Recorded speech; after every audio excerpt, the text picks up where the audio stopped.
सिद्धि सिंह और आप देख रहे हैं आगाज express. Bhojpuri film star Pawan Singh ने बिहार विधानसभा चुनाव लड़ने का ऐलान कर दिया। जमशेदपुर में उन्होंने कहा कि लोकसभा चुनाव के बाद अब वो विधानसभा चुनाव लड़ेंगे।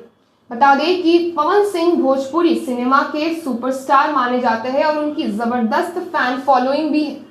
उन्हें पावर स्टार के नाम से भी जाना जाता है और अपने बेबाक बयानों की वजह से वो अक्सर सुर्खियों में रहते हैं।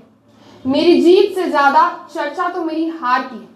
पवन सिंह के कहे गए इन शब्दों को अगर समझा जाए तो लोकसभा चुनाव 2024 में बीजेपी ने उन्हें पश्चिम बंगाल की आसनसोल सीट से टिकट दिया था, लेकिन पवन सिंह वहां से चुनाव लड़ने से इनकार कर दिया।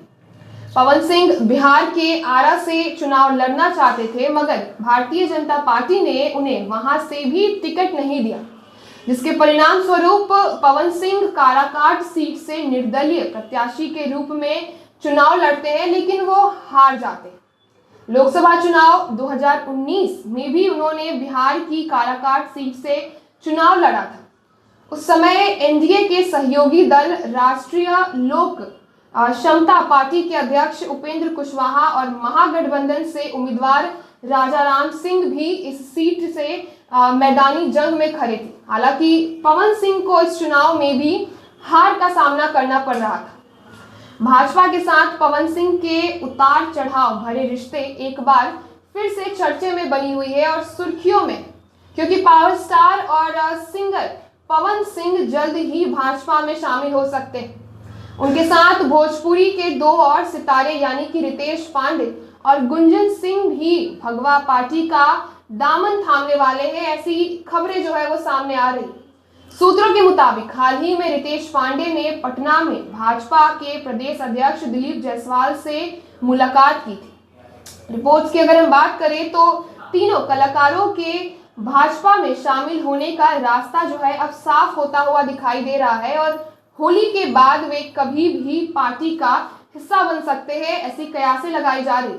पवन सिंह पहले ही ये घोषणा कर चुके हैं कि बिहार विधानसभा चुनाव लड़ने के लिए वो तैयार है और इससे वो पीछे नहीं हटेंगे। जब उनसे पूछा गया कि क्या वे भाजपा के टिकट पर चुनाव लड़ेंगे, तो अपने उत्तर में उन्होंने मुस्कुराते हुए कहा कि सही समय आने पर सब कुछ स्पष्ट हो जाएगा। वहीं उनकी पत्नी यानी कि ज्योति सिंह भी आगामी विधानसभा चुनाव 2025 लड़ने की इच्छा जता चुकी है।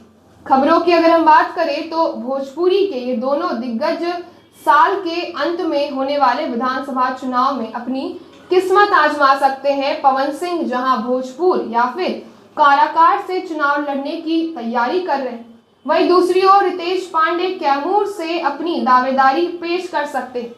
रितेश पांडे ने 9 अक्टूबर को भभुआ में अपने कार्यालय का उद्घाटन किया था, जहां उन्होंने कहा था कि वे इस क्षेत्र के नेता या गायक नहीं बल्कि बेटे हैं और उन्हें जनता का पूरा समर्थन मिलेगा। उन्होंने बिहार में शिक्षा की खराब स्थिति पर चिंता जताते हुए कहा कि अगर वे चुनाव जीतते हैं तो उनका मुख्य लक्ष्य शिक्षा व्यवस्था को बेहतर बनाना होगा। जब कदम रख देले बानी तब पीछे ना हट बोलने वाले पवन सिंह बिहार विधानसभा में क्या खेल खेलते हैं, ये देखने लायक होगा। क्या एक बार फिर जीत से ज्यादा उनकी चर्चाएं जो है वो हार में रहेगी, ये भी देखना रोचक होगा। तो ऐसे तमाम खबरों के लिए आप जुड़े रहिए हमारे साथ और देखते रहिए आगाज एक्सप्रेस।